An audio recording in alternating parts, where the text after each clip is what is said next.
നമസ്കാരം, ഞാൻ ഡോക്ടർ ഭാഗ്യ ക്യൂവൻ health കെയറിലെ ayurvedic physician. ഇന്ന് ഭൂരിഭാഗം ആളുകളും അനുഭവിക്കുന്ന, അതുപോലെ ഒരു 90% ആളുകളിൽ എല്ലാവരും ഒരു തവണയെങ്കിലും അനുഭവിച്ചൊരു ബുദ്ധിമുട്ടാണ് ഈ ഗ്യാസ്ട്രൈറ്റിസ് അഥവാ അസിഡിറ്റി.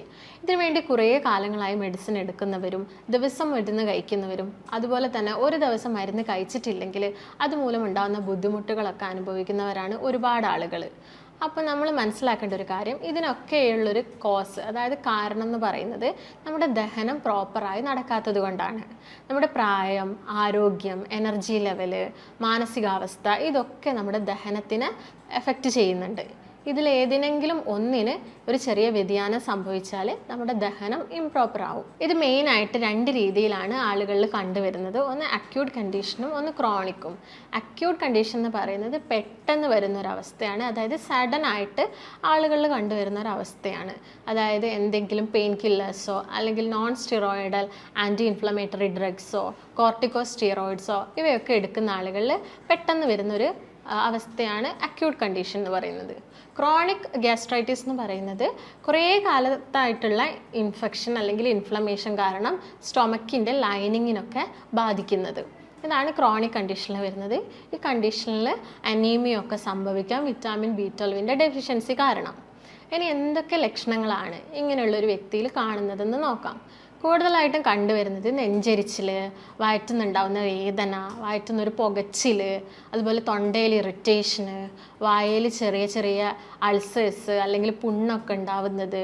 ചില ആളുകളിലാണെങ്കിൽ കഫം പതഞ്ഞിട്ട് ഛർദ്ദിക്കുന്ന മാതിരി തോന്നുക, അതുപോലെ ഛർദ്ദിക്കുക ചെയ്യുക. ചില ആളുകളിലാണെങ്കിൽ പുളിച്ച് തേട്ടി വരിക.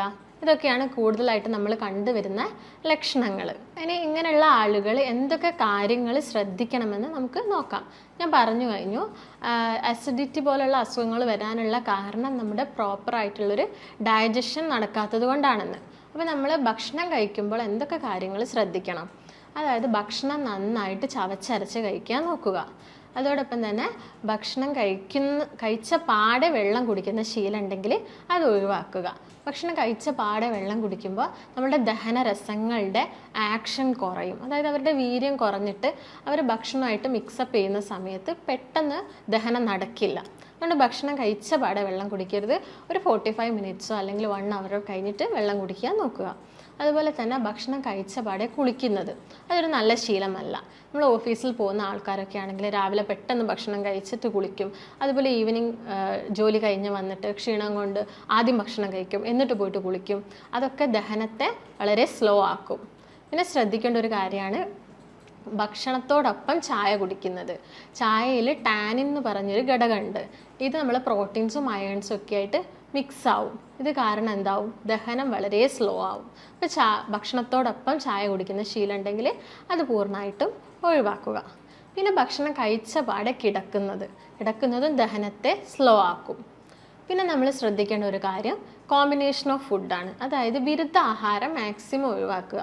പുളിയുള്ള ഫ്രൂട്ട്സും അതുപോലെ മധുരമുള്ള ഫ്രൂട്ട്സും ഒരുമിച്ച് കഴിക്കുന്ന ശീലം ഉണ്ടെങ്കിൽ അത് ഒഴിവാക്കുക. അതുപോലെ പുളിയുള്ള ഫ്രൂട്ട്സും എന്തെങ്കിലും പാലോ അല്ലെങ്കിൽ ഡയറി പ്രൊഡക്ട്സൊക്കെ ഒരുമിച്ച് കഴിക്കുന്ന ശീലം ഉണ്ടെങ്കിലും അതും പൂർണ്ണമായിട്ട് ഒഴിവാക്കുക. അതുപോലെ രാത്രി സമയത്ത് തൈര് കഴിക്കുന്ന ആളുകളാണെങ്കിൽ അത് മാക്സിമം ഒഴിവാക്കാൻ ശ്രദ്ധിക്കുക. അതുപോലെ ഡയറി പ്രൊഡക്ട്സും നോൺ വെജും, അതായത് മത്സ്യമോ മാംസമോ ഒക്കെ ഒരുമിച്ച് കഴിക്കുന്നവരാണെങ്കിലും അത് ഒഴിവാക്കുക. പിന്നെ നമ്മൾ ശ്രദ്ധിക്കേണ്ട ഒരു കാര്യമാണ് ഭക്ഷണം കഴിക്കുന്ന ഗ്യാപ്പ് 6 hours കൂടാൻ പാടില്ല. അതായത് ഇപ്പം രാവിലെ ഭക്ഷണം കഴിച്ച് ഒരു 8 മണിക്ക് ഭക്ഷണം കഴിച്ചാൽ ഉച്ചക്കത്തെ ലഞ്ച് എന്ന് പറയുന്നത് ഒരു 2 മണിയുടെ ഉള്ളിൽ തന്നെ കഴിച്ചിരിക്കണം. ഇല്ലെങ്കിൽ കൂടുതലായിട്ട് നമ്മളെ ദഹനം സ്ലോ ആവുകയും കൂടുതൽ ആസിഡൊക്കെ ഉൽപ്പാദിപ്പിക്കുകയൊക്കെ ചെയ്യും. പിന്നെ ശ്രദ്ധിക്കേണ്ട ഒരു കാര്യം എന്ന് പറയുന്നത് ബ്രേക്ക്ഫാസ്റ്റ് ഒരിക്കലും സ്കിപ്പ് ചെയ്യരുത്. നമുക്കറിയാം ബ്രേക്ക്ഫാസ്റ്റ് എന്ന് പറയുന്നത് ബ്രെയിൻ ഫുഡാണ്. അപ്പോൾ നമ്മൾ തലേ ദിവസം കഴിച്ചിട്ടായിരിക്കും കിടക്കുക. പിറ്റേ ദിവസം രാവിലെയും കഴിച്ചിട്ടില്ലെങ്കിൽ വലിയൊരു ഗ്യാപ്പ് തന്നെ, ഉച്ചക്കത്തെ ലഞ്ച് കഴിക്കുന്ന സമയം വരെ വലിയൊരു ഗ്യാപ്പ് വരും. അതുകൊണ്ട് ബ്രേക്ക്ഫാസ്റ്റ് എന്തായാലും കഴിക്കുക. അതുപോലെ നമ്മൾ ശ്രദ്ധിക്കേണ്ട ഒരു കാര്യമാണ് കുറേ ദിവസം ഫ്രിഡ്ജിൽ വെച്ച ഭക്ഷണം. അതായത് കുറേ ദിവസം ഫ്രിഡ്ജിൽ ഭക്ഷണം വയ്ക്കുകയാണെങ്കിൽ അത് പഴകും. അത് കഴിക്കുകയാണെങ്കിൽ നമുക്ക് ഉന്മേഷക്കുറവൊക്കെ ഉണ്ടാവും. അപ്പം ഭക്ഷണം കഴിക്കുമ്പോൾ നമ്മൾ ഇത്രയും കാര്യങ്ങൾ ശ്രദ്ധിക്കണം. ഇനി അസിഡിറ്റി അല്ലെങ്കിൽ ഗ്യാസ്ട്രൈറ്റിസ് നമ്മൾ കറക്റ്റ് സമയത്ത് ട്രീറ്റ് ചെയ്തിട്ടില്ലെങ്കിൽ എന്തൊക്കെ കോംപ്ലിക്കേഷൻസ് ആണ് ഉണ്ടാവുന്നതെന്ന് നോക്കാം.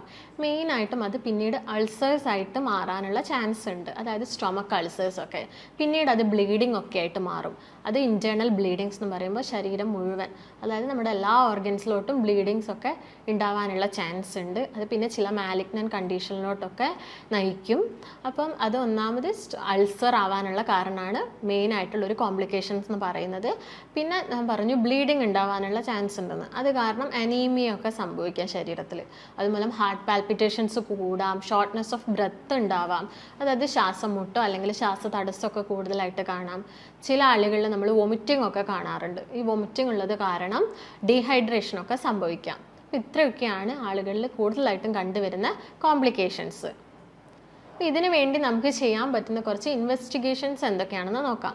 മെയിനായിട്ട് നമ്മൾ ബ്ലഡ് ടെസ്റ്റ് ചെയ്യുന്നു. അതിൽ CBC കംപ്ലീറ്റ് ബ്ലഡ് കൗണ്ട്, എത്ര ഇൻഫെക്ഷൻ എത്ര ഉണ്ട് എന്നൊക്കെ മനസ്സിലാക്കാൻ വേണ്ടിയിട്ട് നമ്മൾ CBC ചെയ്യുന്നു. അതോടൊപ്പം തന്നെ നമ്മൾ ചെയ്യുന്നതാണ് എൻഡോസ്കോപ്പി. എൻഡോസ്കോപ്പി എന്ന് പറയുന്നത് ഇത് ഈ ഗ്യാസ്ട്രൈറ്റിസ് ഉള്ള ആളുകളിൽ പിന്നീട് അത് അൾസർ ആയിട്ടുണ്ടോ എന്നൊക്കെ നോക്കാൻ വേണ്ടിയിട്ട് നമ്മൾ എൻഡോസ്കോപ്പി ചെയ്യുന്നു. അപ്പർ GIയുടെ എൻഡോസ്കോപ്പിയാണ് നമ്മൾ കൂടുതലായിട്ടും ചെയ്യുന്നത്. അതോടൊപ്പം നമ്മൾ ചെയ്യുന്നു ലിവറിൻ്റെ function test, kidney function test, അതുപോലെ പാൻക്രിയാസ്, ഗോൾ ബ്ലാഡർ, ഇതിൻ്റെയൊക്കെ ഫങ്ഷൻ ടെസ്റ്റ് നമ്മൾ ചെയ്യുന്നുണ്ട്. കാരണം ഇത് മറ്റുള്ള ഓർഗൻസിലോട്ടും പിന്നീട് ബ്ലീഡിംഗ് ഒക്കെ ഉണ്ടാവാനുള്ള ചാൻസ് കൂടുതലാണ്. ഇനി എന്തൊക്കെ ഭക്ഷണങ്ങളാണ് നമ്മൾ ഉൾപ്പെടുത്തേണ്ടത്, ഏതൊക്കെ ഭക്ഷണങ്ങളാണ് നമ്മൾ ഒഴിവാക്കേണ്ടത് എന്നതിനെക്കുറിച്ച് നോക്കാം. അപ്പോൾ ഏതൊക്കെ ഭക്ഷണങ്ങളാണ് നമ്മൾ ഒഴിവാക്കേണ്ടതെന്ന് നോക്കാം. കൂടുതലായിട്ടും അജിനോമോട്ടോസ് അടങ്ങിയ ഈ fast food, junk food, prepared ഫുഡൊക്കെ അതിൻ്റെയൊക്കെ ഉപയോഗം മാക്സിമം ഒഴിവാക്കുക. അതുപോലെ തന്നെ soft drinks, packaged foods, bakery items, മൈദയൊക്കെ കൂടുതൽ ഉപയോഗിച്ചുണ്ടാക്കുന്ന ഭക്ഷണങ്ങൾ, ഇവയൊക്കെ ഉപയോഗിക്കുന്നത് കുറയ്ക്കാൻ ശ്രദ്ധിക്കുക. അതോടൊപ്പം തന്നെ നിങ്ങൾ ശ്രദ്ധിക്കേണ്ട ഒരു കാര്യമാണ് വെറും വയറ്റിൽ പുളിയുള്ള ഭക്ഷണങ്ങളൊന്നും കൂടുതലായിട്ടും കഴിക്കരുത്. അതുപോലെ തണുത്ത ഭക്ഷണം കഴിക്കുന്നത് മാക്സിമം ഒഴിവാക്കുക. ഒരു ചെറിയ ചൂടോട് കൂടി വേണം ഭക്ഷണങ്ങളൊക്കെ കഴിക്കാൻ. പിന്നെ അതുപോലെ തന്നെ ടൊമാറ്റോ സോസ് ഉപയോഗിച്ചിട്ടുള്ള കറികൾ, കെച്ചപ്പ്, ഇതിൻ്റെയൊക്കെ ഉപയോഗം പരമാവധി കുറയ്ക്കുക. ഇനി എന്തൊക്കെ ഭക്ഷണങ്ങൾ ഉൾപ്പെടുത്തണമെന്ന് നോക്കാം. പ്രോബയോട്ടിക്സ് അടങ്ങിയ തൈര്, മോര്, അതുപോലെ സംഭാരം, യോഗട്ട്സ്, ഇവയൊക്കെ കൂടുതലായിട്ടും ഭക്ഷണത്തിൽ ഉൾപ്പെടുത്തുക. നമുക്കറിയാം എന്താണ് ഈ പ്രോബയോട്ടിക്സ് നമ്മുടെ ശരീരത്തിൽ ചെയ്യുന്നതെന്ന്. ഒരു ഗട്ട് മൈക്രോബയോമിൻ്റെ ഹെൽത്തിന് വേണ്ടിയിട്ട് ഇവർ വലിയൊരു പ്രധാന പങ്ക് വഹിക്കുന്നുണ്ട്. അതായത് നല്ല ബാക്ടീരിയാസിൻ്റെ ഗ്രോത്തിന് വേണ്ടിയിട്ടാണ് പ്രോബയോട്ടിക്സ് നമ്മൾ കഴിക്കുന്നത്. ഇപ്പം തലേ ദിവസത്തെ ചോറ് വെള്ളത്തിലിട്ട് വെച്ചിട്ട് നമുക്ക് പിറ്റേ ദിവസം രാവിലെ തൈരിൻ്റെ കൂടെയൊക്കെ മിക്സ് ചെയ്ത് കഴിക്കുന്നത് നല്ലതാണ്. നല്ലൊരു ഗട്ട് മൈക്രോബയോം ഹെൽത്തിന് വേണ്ടിയിട്ട് നമുക്ക് കഴിക്കാവുന്നതാണ്. അതുപോലെ തന്നെ ഈ അസിഡിറ്റി ഒക്കെ കൂടുതലായിട്ട് വരുന്ന ആളുകളാണെങ്കിൽ ഭക്ഷണം കഴിക്കുന്നതിന് മുമ്പ് വലിയ ജീരകമോ അല്ലെങ്കിൽ പെരുംജീരകമോ അല്ലെങ്കിൽ ഒരു കഷ്ണം ഇഞ്ചിയൊക്കെ ചവച്ച് കഴിക്കാവുന്നതാണ്. അല്ലെങ്കിൽ ഇഞ്ചി ഇട്ട് തിളപ്പിച്ച വെള്ളം കുടിക്കാം ഭക്ഷണം കഴിച്ചതിന് ശേഷം. അതുപോലെ ജീരകം വറുത്ത വെള്ളമൊക്കെ കുടിക്കാവുന്നതാണ്. അതൊക്കെ ഭക്ഷണം കഴിച്ചതിന് ശേഷം ഇടയ്ക്കിടയ്ക്ക് കഴിക്കാവുന്നതാണ്. അതുപോലെ തന്നെ ശ്രദ്ധിക്കേണ്ട ഒരു കാര്യമാണ്, ഭക്ഷണത്തോടൊപ്പം തന്നെ നമ്മൾ ഇമ്പോർട്ടൻസ് കൊടുക്കേണ്ട മറ്റൊരു കാര്യമാണ് ഉറക്കം എന്ന് പറയുന്നത്. അതായത് ഒരു 6 to 7 hours വരെ നമ്മൾ ഡെയിലി ഉറങ്ങണം. അങ്ങനെയാണെങ്കിൽ മാത്രമേ ഡൈജഷനൊക്കെ പ്രോപ്പറായിട്ട് നടന്നിട്ട് ഒരു പ്രോപ്പർ മലശോധനയൊക്കെ ഉണ്ടാവുള്ളൂ. അതുപോലെ തന്നെ ദഹനം പ്രോപ്പർ ആവാൻ നമ്മൾ ഒരു ദിവസം ഒരു 45 minutes ഒക്കെ വ്യായാമം ചെയ്യുന്നതും നല്ലതായിരിക്കും. അപ്പോൾ ഇത്രയും കാര്യങ്ങളൊക്കെ നമ്മൾ ശ്രദ്ധിക്കുകയാണെങ്കിൽ നമുക്ക് ഈ ഗ്യാസ്ട്രൈറ്റിസ് അല്ലെങ്കിൽ അസിഡിറ്റി മൂലമുള്ള പ്രശ്നങ്ങളൊക്കെ ഒരു പരിധി വരെ കുറയ്ക്കാൻ സഹായിക്കും.